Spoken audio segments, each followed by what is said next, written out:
এবার নাম না করে উদয়ন গুহকে আক্রমণ করলেন রাজ্যের মন্ত্রী নিশীথ প্রামাণিক। দার্জিলিং বিষয়ে একাধিক তথ্যের কথা তিনি বলেছেন, অর্থাৎ দার্জিলিংয়ে এমার্জেন্সি ট্রমা কেয়ার তৈরি হচ্ছে, প্রত্যেক জেলায় ইনডোর স্টেডিয়াম তৈরি করা হবে, এমনটাই জানিয়েছেন রাজ্যের মন্ত্রী নিশীথ প্রামাণিক। উত্তরবঙ্গ উন্নয়ন দফতর দুর্নীতির আখড়া ছিল, বিধানসভায় বললেন মন্ত্রী নিশীথ প্রামাণিক। নাম না করে উদয়ন গুহকে আক্রমণ নিষেধের শোকজ করা হবে 122টি এজেন্সিগুলিকে ব্ল্যাকলিস্টেড করা হবে। উত্তরবঙ্গে একাধিক উন্নয়নমূলক কাজ হবে, 100টি পর্যটন তথ্য কেন্দ্র তৈরি হবে উত্তরবঙ্গ জুড়ে।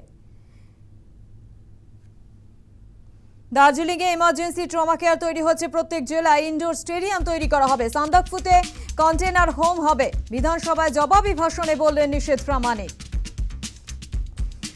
উত্তরবঙ্গ উন্নয়ন দফতরে দুর্নীতির আখড়া হয়েছিল, বিধানসভায় এমনটাই বলেছেন মন্ত্রী নিশীথ প্রামাণিক। নাম না করে উদয়ন গুহকে আক্রমণ নিষেধের শোকজ করা হবে 122টি এজেন্সিগুলিকে ব্ল্যাকলিস্টেড করা হবে। উত্তরবঙ্গের একাধিক উন্নয়নমূলক কাজ হবে, 100টি পর্যটন তথ্য কেন্দ্র তৈরি হবে উত্তরবঙ্গ জুড়ে। দার্জিলিংয়ে এমার্জেন্সি ট্রমা কেয়ার তৈরি হচ্ছে, প্রত্যেক জেলায় ইনডোর স্টেডিয়াম তৈরি করা হবে, সান্দাকফুতে কন্টেনার হোম তৈরি করা হবে। বিধানসভায় জবাবি ভাষণে বললেন নিশীথ প্রামাণিক।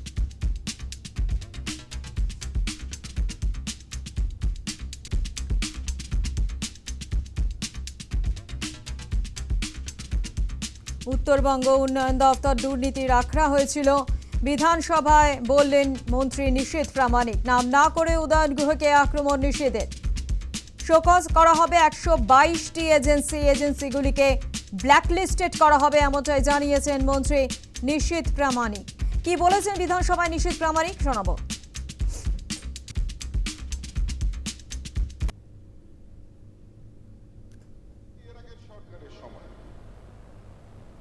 বিভিন্ন সময় সেখানেও প্রশাসনিক বৈঠক হয়েছে। বিগত দিনের মাননীয় মুখ্যমন্ত্রী সেখানে বহুবার গিয়েছিল, কিন্তু আমরা কি দেখেছিলাম যে এক মন্ত্রী পরিষদ নিয়ে 1000 পুলিশ প্রশাসনকে সঙ্গে নিয়ে কোটি কোটি টাকা ব্যয় করে উত্তরবঙ্গে গিয়ে তিনি বিভিন্ন প্রশাসনিক বৈঠক করতেন।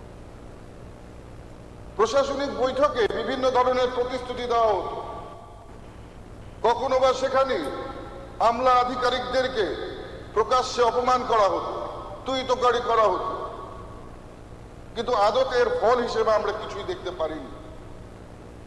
উত্তরবঙ্গকে সুইজারল্যান্ড বানানোর স্বপ্ন দেখানো হয়েছিল, উত্তরবঙ্গের জনজাতিকে তাদের উন্নয়নের কথা বলা হয়েছিল, কিন্তু আমরা কি দেখতে পেয়েছিলাম যে উন্নয়নের কথা মুখে বললেও মনে মনে বিভাজনের চেষ্টা সবসময় বিগত দিনের মুখ্যমন্ত্রী করে গিয়েছিলেন।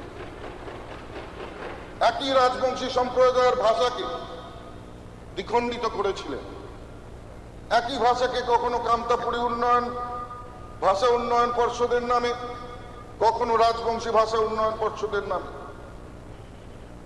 বারবার উত্তরবঙ্গের জনজাতিকে দ্বিখণ্ডিত করবার চেষ্টা হয়েছে। কিন্তু আমরা এখন কি দেখছি আপনারা ভাবুন।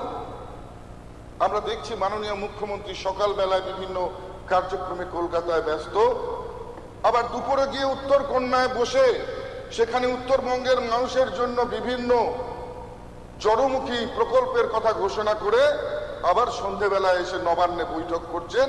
এই হচ্ছে আজকের সরকার, আজকের মুখ্যমন্ত্রী, যিনি সত্যিকারের সারা রাজ্যের উন্নয়ন চান।